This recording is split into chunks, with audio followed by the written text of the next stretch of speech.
본문 말씀에 보면 특이한 구절이 하나 있습니다. 그것은 여호와 하나님이 내 찬송이시라 21절에 나와 있죠. 21절 말씀에 보니까 그는 내 찬송이시요 내 하나님이시라 그랬습니다. 하나님을 찬송한다는 표현이 일반적입니다. 하나님을 찬송한다는 것이 일반적인 표현인데 오늘 말씀에는 여호와 하나님이 내 찬송이시라 그랬습니다. 하나님이 찬송이라는 거예요. 여러분, 찬송이 무엇입니까? 찬송은 영혼의 노래가 찬송입니다. 일반 노래가 아니죠. 찬송은 영혼의 노래가 찬송입니다. 그래서 하나님이 찬송이시라는 표현은 하나님이 나의 최고의 가치라는 뜻입니다. 다른 무엇이 사람들의 찬송이 될 수 있습니다. 돈이 나의 찬송이 될 수 있고, 명예가 나의 찬송이 될 수 있고, 내가 사랑하는 그 무엇이 나의 찬송이 될 수 있습니다. 여호와 하나님이 찬송인 삶은 여호와 하나님을 최고의 가치로 삼고 여호와의 얼굴을 구하는 삶이 여호와가 찬송인 삶입니다. 하나님을 찾는 삶, 그게 찬송의 삶이죠. 여호와가 찬송인 삶. 시편 24편 6절의 말씀 보니까 이는 여호와를 찾는 족속이요 야곱의 하나님의 얼굴을 구하는 자로다 그랬습니다. 하나님의 얼굴을 구하는 자, 그 사람이 여호와가 나의 찬송인 사람인 거예요. 여호와 하나님을 최고의 가치로 알고 하나님의 얼굴을 구하는 삶, 그것이 바로 여호와가 나의 찬송이 되는 삶입니다. 여러분, 하나님을 사랑하는 한 성도가 하나님의 뜻대로 살지 않고 자기 욕심대로 살고 그리고 주의 일을 등한히 하면서 살았습니다. 그랬더니 그 영혼의 기쁨이 사라지고 그의 삶이 마치 여름 가뭄에 시든 식물과 같이 되었습니다. 이 사람이 자기의 영혼과 자기의 삶의 연약함과 그리고 괴로움으로 인하여서 하나님을 찾았습니다. 하나님 앞에 기도하는데 찬송이 하나 떠오르는 거예요. 여러분 잘 아시는 찬송인데, 나의 힘이 되신 여호와여 내가 주님을 사랑합니다. 나의 힘이 되신 여호와여 내가 주님을 사랑합니다. 주는 나의 반석이시며 나의 요새시라. 주는 나를 건지시는 나의 주 나의 하나님, 나의 피할 바위시요 나의 방패시라. 그리고 불렀어요. 나의 하나님, 나의 하나님, 구원의 뿌리시요 나의 산성이라. 나의 하나님, 나의 하나님,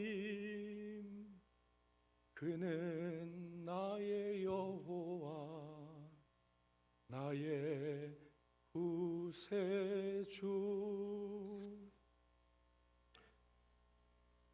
이 성도는 이 찬송을 통해서 하나님을 다시 바라보게 되었고, 자신의 삶에 있어서 다른 무엇이 중요한 것이 아니라 하나님이 자신의 가장 귀한 보배이고 하나님과 함께하는 것이 자기의 힘이요 자기의 능력이라는 것을 깨닫고 삶의 방향을 바로잡을 수가 있었습니다. 그러니까 나의 하나님을 찬송할 때 그 마음속에서 내가 가장 귀한 것이 무엇이냐, 그걸 깨달을 수가 있었던 것입니다. 사랑하는 성도 여러분, 하나님이 찬송이 되는 삶은 행복한 삶입니다. 그 삶에, 그의 영혼에 하나님을 진정으로 찬양하는 이 찬송이 있다면 그 사람은 행복한 사람이에요. 이사야 선지자가 그것을 말했습니다. 여러분, 이사야 12장 2절과 3절 말씀에 보면, 보라, 하나님은 나의 구원이시라. 내가 신뢰하고 두려움 없으리니 주 여호와는 나의 힘이시며 나의 노래시며 나의 구원이시라. 여기 얘기하잖아요. 나의 힘이시고 나의 노래시고 나의 구원이시다. 그런데 3절 말씀해 보니까, 그러므로 너희가 여호와가 찬송이 되는 삶이 어떤 삶이냐, 그러므로 너희가 기쁨으로 구원의 우물물에서 물을 기르리로다. 이스라엘 백성에게 물이라고 하는 것은 생명과 같은 것입니다. 그러니까 여호와는 나의 힘이시오 나의 노래시오 나의 구원이시라. 그렇게 고백한 사람은 기쁨으로 우물물을 길나는 것입니다.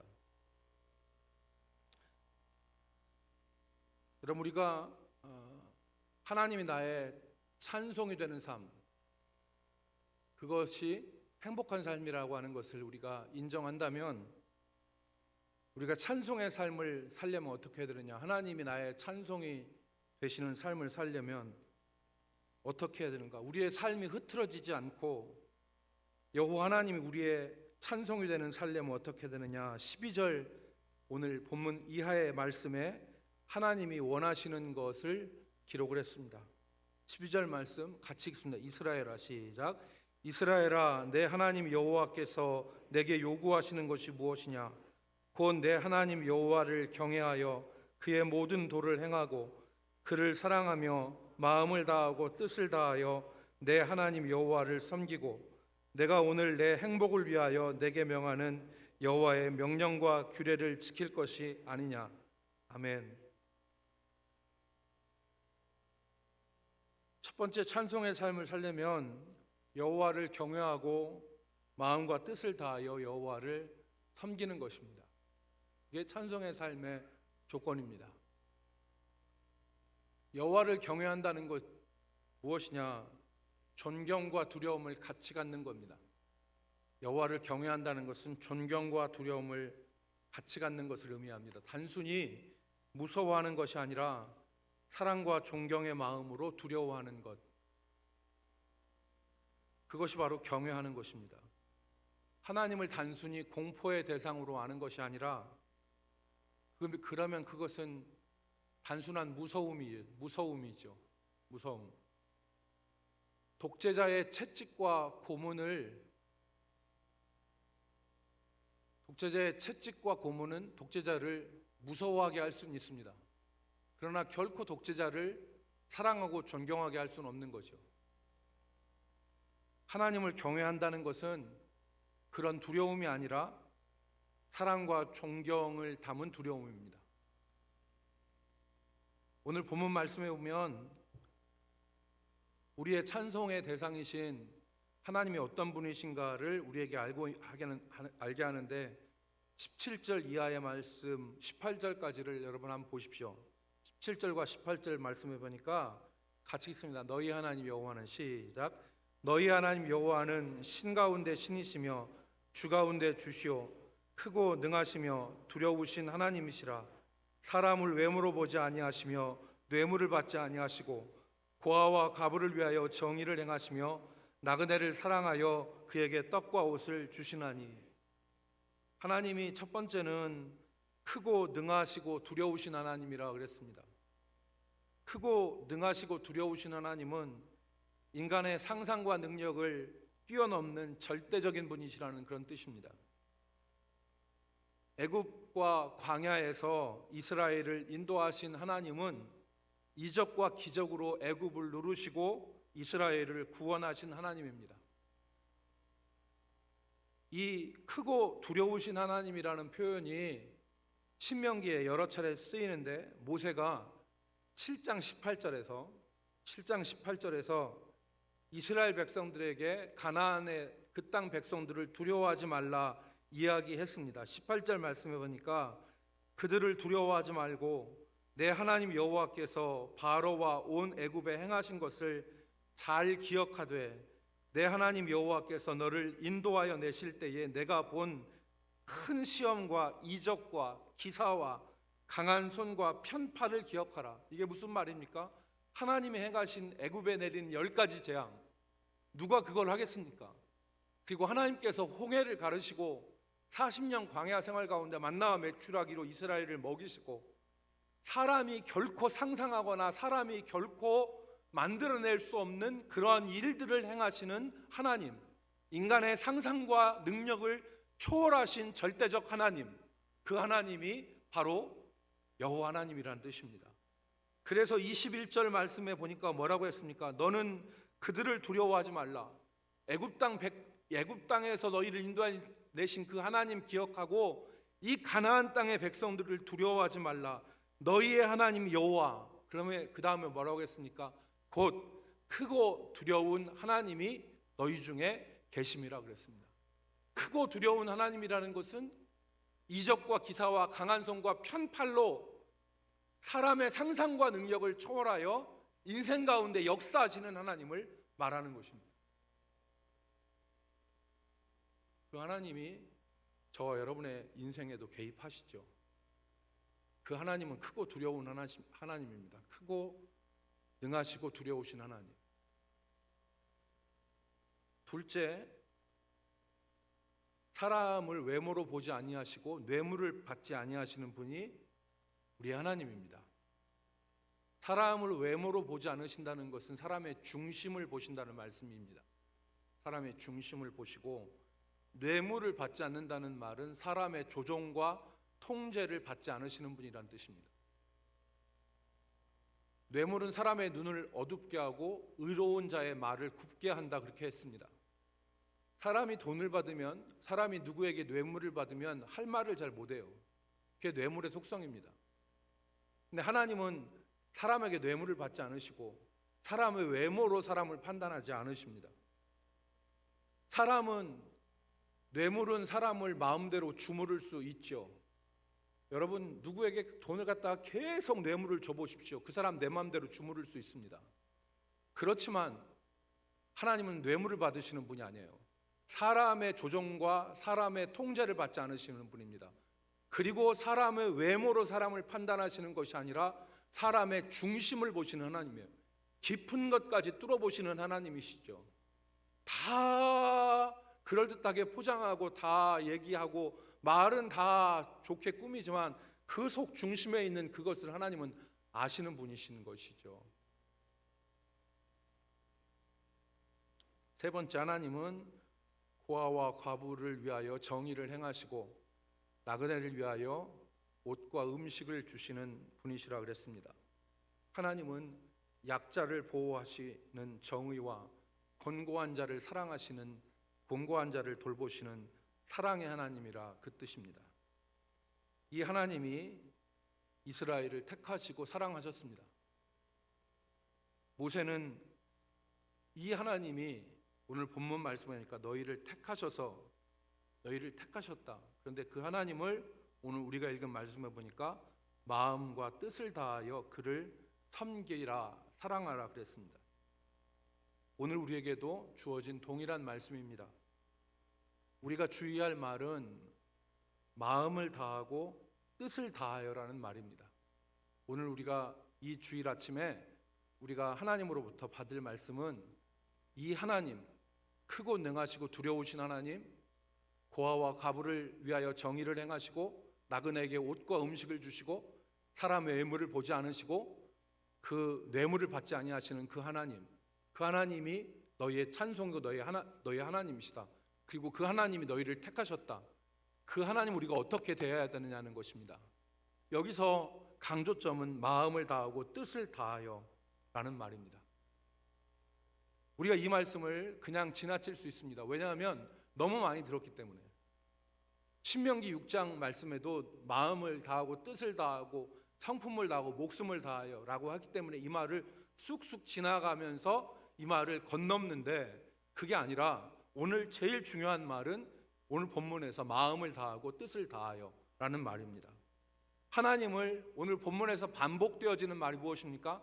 하나님을 경외하고 하나님을 사랑하며 하나님을 섬기고 하나님의 명령과 규례를 지키는 데 있어서 주의할 점이 뭐냐? 마음을 다하고 뜻을 다하여 그렇게 경외하고 사랑하고 섬기고 명령과 규례를 지켜 행하라는 것입니다. 마음을 다하고 뜻을 다하여라는 말의 히브리 말의 직역은 이렇습니다. 직역하면 너의 모든 심장과 너의 모든 호흡으로. 여기 너의 마음이라고 하는 말은 사람의 심장을 말합니다. 너의 모든 심장과, 그리고 뜻이라는 것은 네페시라는 히브리 말인데 이것은 호흡입니다. 그러니까 너의 모든 심장과 너의 모든 호흡을 다하여서라는 뜻입니다. 무슨 뜻입니까? 내 심장과 내 호흡을 다하여서 내 하나님을 경외하고 섬겨라, 그 뜻입니다. 무슨 뜻일까요? 대충 하지 말라는 것입니다. 대충 하지 말아라. 어느 정도 하지 말아라, 이 말이죠. 많은 사람들이 하나님을 믿는 데 있어서 최선을 다하지 않고 어느 정도만 합니다. 악에 빠지지 않을 정도만 하나님을 믿습니다. 나중에 심판받지 않을 정도만 하나님 믿습니다. 다른 사람에게 비난받지 않을 정도만 하나님 믿습니다. 자기 양심의 괴로움을 받지 않을 정도만 하나님 섬깁니다.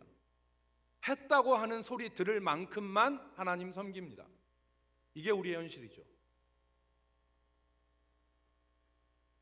신앙과 현실의 적절한 타협점을 찾고 거기서 하나님을 섬깁니다.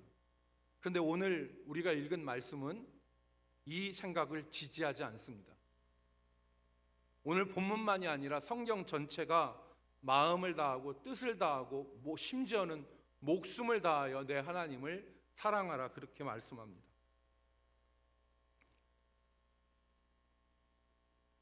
왜 마음을 다하고 뜻을 다해서 여호와 하나님을 경외해야 하는지, 왜 하나님을 그렇게 사랑해야 되는지, 왜 그래야 우리 삶에서 하나님이 찬송이 되어 주시는지 예가 성경에 하나 나와 있습니다. 그 예가 뭐냐면 바로 요나입니다. 요나는 자기 스스로 하나님을 경외하는 사람이라고 그랬어요. 여러분, 요나가 하나님의 뜻을 거역해서 니느웨로 가지 않고 다시스로 가는 배를 타고 그렇게 배 밑창에서 자고 있을 때 큰 풍랑으로 인해서 모두가 죽게 됐습니다. 누구로 인하여서 이 풍랑이 일어났는지 제비뽑기를 했는데 그 제비뽑기의 최종 종착지가 누구였습니까? 요나였습니다. 그래서 사람들이 요나에게 너는 누구냐고 물었습니다. 그때 요나가 요나서 1장 9절에 이렇게 대답을 했습니다. 그가 대답하되 나는 히브리 사람이요 바다와 육지를 지으신 하늘의 하나님 여호와를 경외하는 자로다 하고 그랬어요. 나는 하나님 경외하는 사람입니다, 이렇게 말했는데 요나는 하나님을 경외한다고 말했지만 요나서 전체를 보면 요나는 하나님을 경외하는 사람이 아니었습니다. 요나는 하나님의 뜻을 거역하고 니느웨로 가지 않았습니다. 큰 풍랑이 일어서, 그러니까 하나님을 경외했다면 니느웨로 갔겠죠. 그러나 하나님의 뜻에 반했죠. 다시스로 갔습니다. 풍랑이 일어나서 물속이 뱃속에서 며칠 지내다가 물고기가 토해낸 해변이 어디입니까? 니느웨 해변 아니겠습니까? 니느웨 해변에 가게 되었을 때 하나님의 말씀을 마지못해서 전했습니다. 마지못해서. 우리가 그걸 어떻게 할 수 있습니까? 그가 마지못해서 하나님 말씀을 전한 후에 니느웨 백성들이 죄를 뒤집어쓰고 베옷을 입고 회개하자 하나님이 그들을 살리셨는데, 그때 요나는 심하게 불평을 한 것을 보면 이 요나가 자기가 진심으로 백성들에게 회개를 전한 것이 아님을 우리가 알 수가 있습니다. 하나님이 하라고 하니까 억지로 한 것입니다. 억지로 하는 삶에는, 억지로 하는 신앙생활에는 기쁨이 없습니다. 오히려 불평이 가득하죠. 요나의 삶은 요나서를 보면 찬송의 삶이 아니라 무슨 삶이에요? 불평의 삶이었습니다. 니느웨 성이 왕으로부터 모든 백성이 회개하자 요나는 불평을 합니다. 그리고 그 성이 어떻게 불평하고 어떻게 되는가 보겠다고 어깃장을 놓으면서 성 밖에 있을 때 벌레가 갉아먹는 박넝쿨로 인하여서 또다시 불평합니다. 여러분, 이것은 풍자입니다. 요나서를 곧대로 읽어서는 안 됩니다. 요나서는 풍자입니다. 하나님을 경외한다고 하지만은 실상은 마지못해 하는 삶이 어떤 것인가를 우리에게 보여주는 풍자입니다. 마음을 다하고 뜻을 다하여, 오늘 본문에 있는 말씀과 직역한 대로 하면 우리의 심장과 우리의 전 호흡을 다하여서 하나님을 경외하지 않으면 결코 찬송의 삶을 살 수 없습니다. 대충 하는 신앙생활, 세상과 타협해서 어느 정도만 하는 신앙생활은 결코 기쁨이 없고 하나님의 사랑을 깊이 알 수 없습니다. 여러분, 예를 하나 들겠습니다. 도자기를 굽는 사람들이 왜 잘못된 그릇을 가차없이 깨트립니까? 도자기를 굽는데 힘이 안 들어서 그렇게 가차없이 버립니까? 그렇지 않습니다. 도자기를 굽는 사람은 흙을 준비하고 발로 치대고 혼신의 힘을 다 기울여서 물레 위에다가 올려놓고 틀을 만들어서 그릇을 만들고 마르기까지 기다렸다가 유약을 바르고 가마에 넣고 땀을 뻘뻘 흘리면서 가마를 몇 시간 몇 날 동안 지키면서 부어 나온 그릇들입니다. 그런데 분량이 나왔을 때 그냥 쓰는 게 아닙니다. 가차 없이 던져서 깨트려 버립니다. 안 아까워서 그런 게 아닙니다. 아깝다고 기준을 낮추면 결코 최선의 도자기를 만들 수 없기 때문에 그런 것입니다. 많은 재료가 들어가고 공이 들어간 그 아까운 도자기를 깨트리지 않으면 자기가 원하는 수준의 도자기를 결코 얻을 수 없기 때문에, 우리가 하나님을 믿을 때도 다시 생각해 봐야 됩니다. 하나님을 믿고 신앙생활을 할 때도 다시 생각해 봐야 됩니다. 세상 일도 최선을 다하지 않으면, 여러분, 세상 일에서 마음을 다하고 뜻을 다하고 전 호흡과 전 심장을 가지고 하지 않는 일에서 성공하는 거 보셨습니까? 세상 일도 마음을 다하고 뜻을 다하지 않으면 세상에서 결코 열매를 거둘 수 없잖아요. 하나님을 섬기는 일에 대충 할 수 없는 것입니다. 마음을 다하고 뜻을 다하라는 말은 교회에서 하는 행사에 모두 다 참석하고 교회에서 원하는 헌금을 다 하라는 말이 아닙니다. 나의 최선을 다하라는 말입니다. 여러분, 100만 원을 버는데, 어떤 사람이 100만 원을 버는데 100만 원 다 헌금하고 나면 나는 뭘 먹고 삽니까?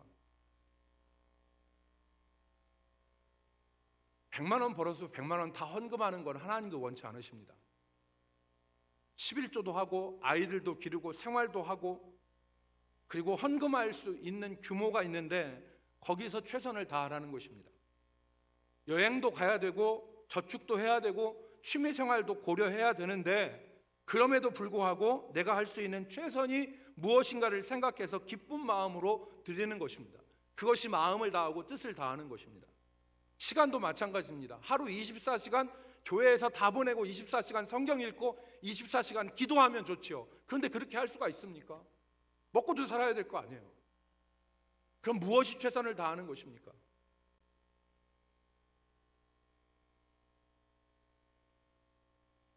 저는 오늘 우리가 하나님을 마음을 다하고 뜻을 다하여, 그러니까 대충 신앙생활하는 것은 성경에 나오는 이야기가 아니다. 우리가 만약에 대충 적당히 어느 정도 욕 안 먹을 정도로 심판 안 받을 정도로 그냥 그렇게만 신앙생활 해왔다면 우리가 생각을 바꿔야 된다는 것을 말씀을 드리는 것입니다.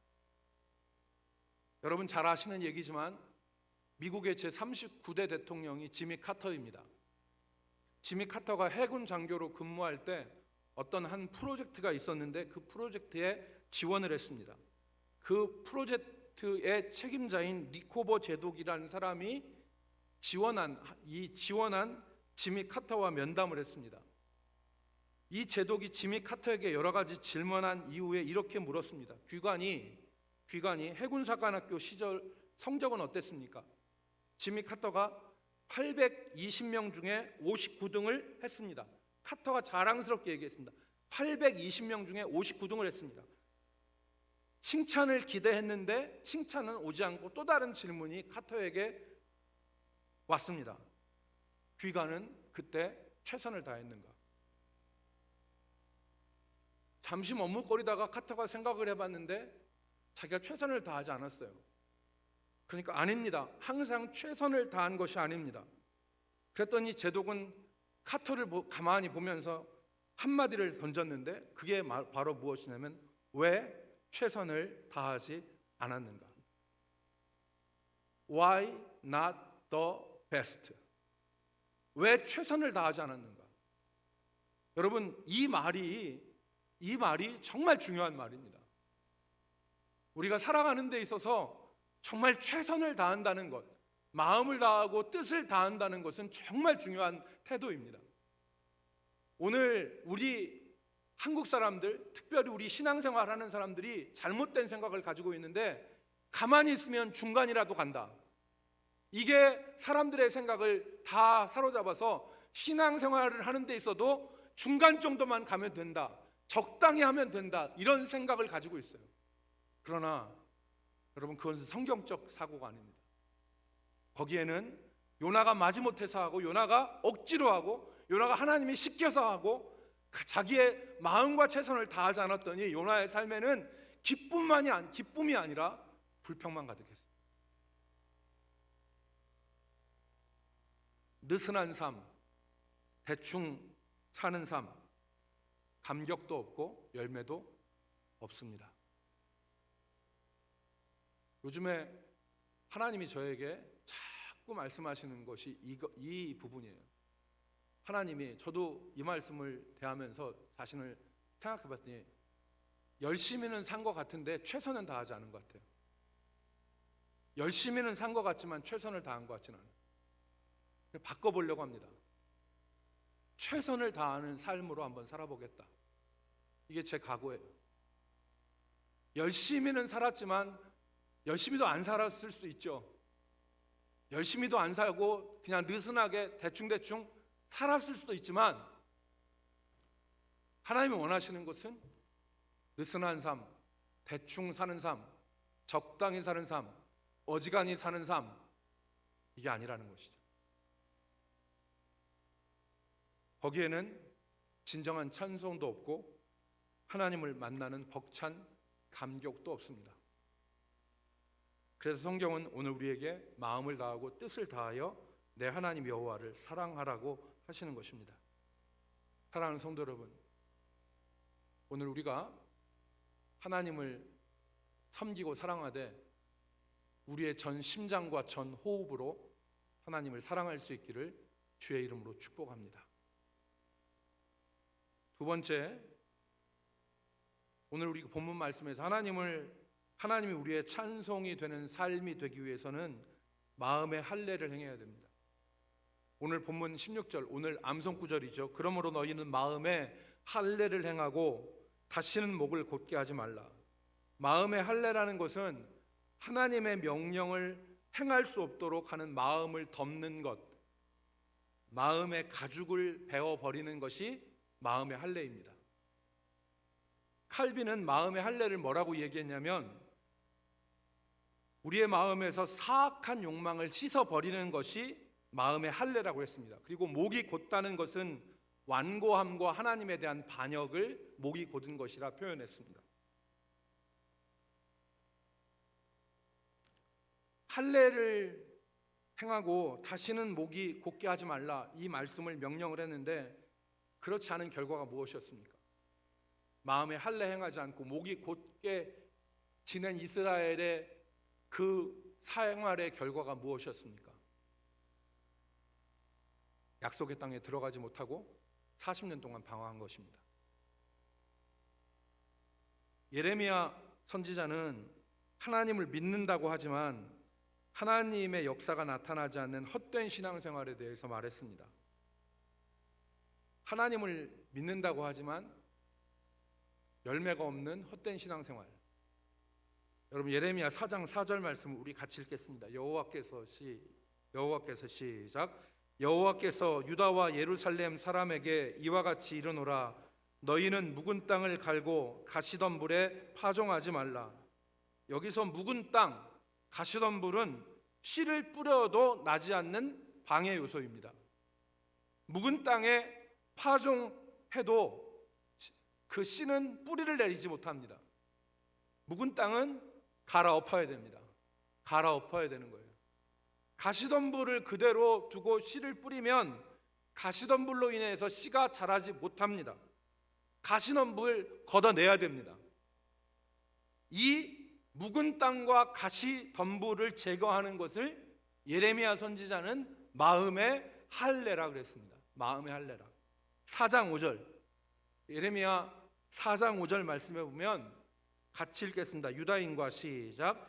유다인과 예루살렘 주민들아, 너희는 스스로 할례를 행하여 너희 마음 가죽을 베고 나 여호와께 속하라. 그리하지 아니하면 너희 악행으로 말미암아 나의 분노가 불같이 일어나 사르리니 그것을 끌 자가 없으리라 그랬습니다. 여러분, 우리의 찬송을 가로막는 가시덤불이 있습니다. 그걸 걷어내야 됩니다. 반복적인 죄가 가시덤불입니다.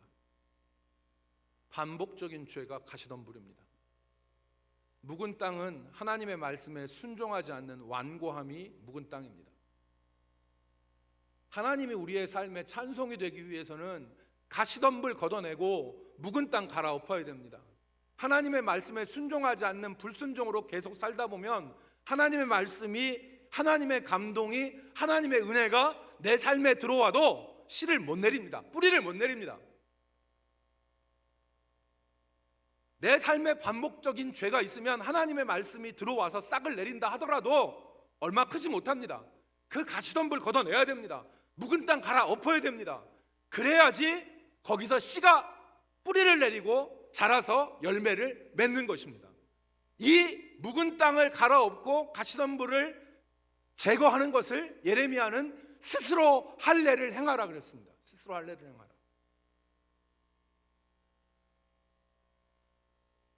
여러분, 말씀을 정리하겠습니다. 오늘 모세는 이스라엘 백성들에게 신앙생활을 하되 어떻게 해야 되느냐, 억지로 마지못해서 하는 신앙생활이 아니라 마음을 다하고 뜻을 다하여서 거기에 진정한 찬양이 터져나오고 하나님의 역사를 우리가 볼 수 있다. 다시 한번 우리 각자에게 질문해 보십시오. 최선을 다했는가?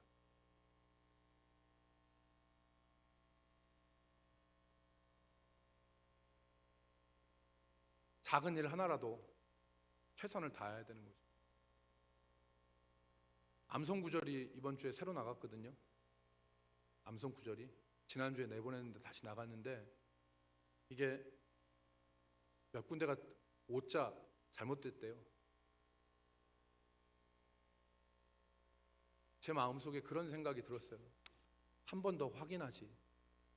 우리 교회의 여러 가지 일들을 보면 한 번 더 확인하면 제대로 될 수 있는 부분들이 많은데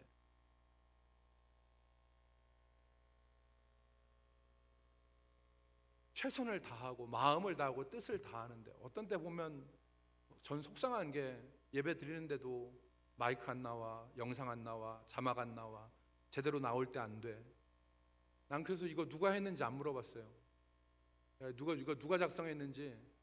제가 성격이 불같을 때는 이거 누가 했냐고 막 하면서 막 그냥 책임자 누구냐고 막 그러면서 막 다그쳤을 때 내가 일절 내가 얘기를 하지 않고 잘못한 사람은 깨달을지어다.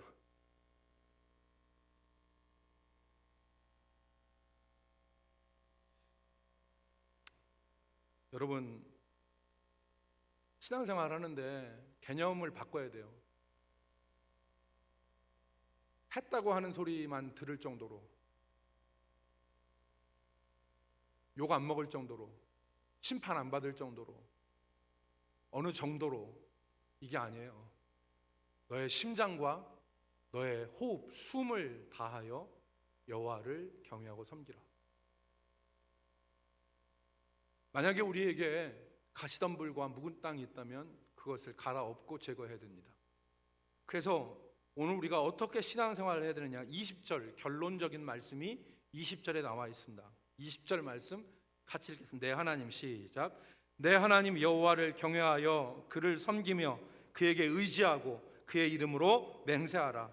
여기 맹세하라는 것은 하나님이 절대적인 의지가 된다는 얘기죠. 최후의 의지가 되어서 그의 이름을 맹세한다는 건데, 우리가 주의할 말은 그에게 의지하고예요. 의지하는, 그러니까 여호와를 경외하며, 20절 말씀을 띄워주십시오.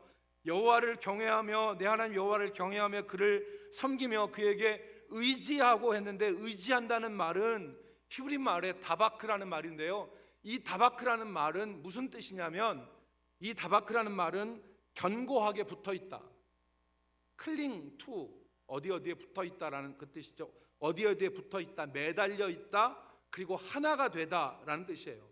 밀착해 있다, 그런 말입니다. 네 하나님과 밀착해서 네 하나님에게 견고하게 붙어 있어서, 대충 붙어 있지 말고. 이 다바크라는 말이 창세기에 쓰였어요. 창세기 2장 24절 말씀에 보니까 무슨 말씀이 있습니까? 그러므로 남자가 부모를 떠나 그 아내와 합하여 둘이 한 몸을 이룰지니라. 그래서 여기 남자가 그 부모를 떠나 그의 아내와 합하여, 다바크입니다. 다바크, 남자와 여자가 하나가 되어서 한 몸이 되는 것, 이게 그를 의지하여라는 뜻이에요. 그러니까 오늘 우리가 믿음 생활하는데 하나님에게서 대충 거리두고 적당하게 신앙생활하는 게 아니라 다바크, 붙어 있어서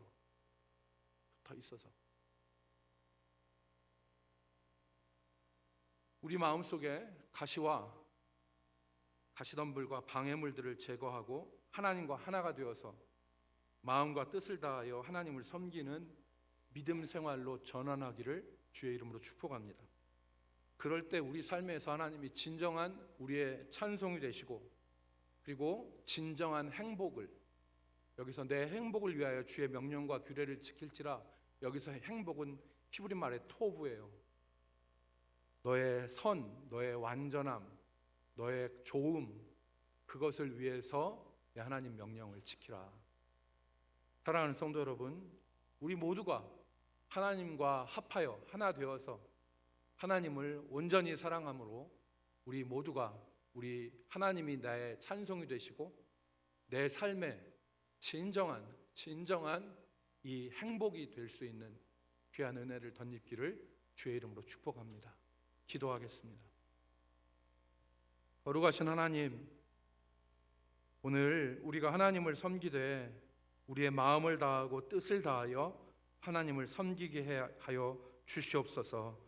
우리의 잘못된 생각과 완고한 고집과 그리고 죄악들을 걷어내고 우리의 마음에 할례를 행함으로 우리 목이 고다지지 아니하고 오직 하나님 앞에 믿음으로 나아가 하나님이 진정한 찬송이 되시고 내 삶의 진정한 행복을 누리게 하여 주옵소서. 예수 그리스도의 이름으로 기도 올리옵나이다. 아멘.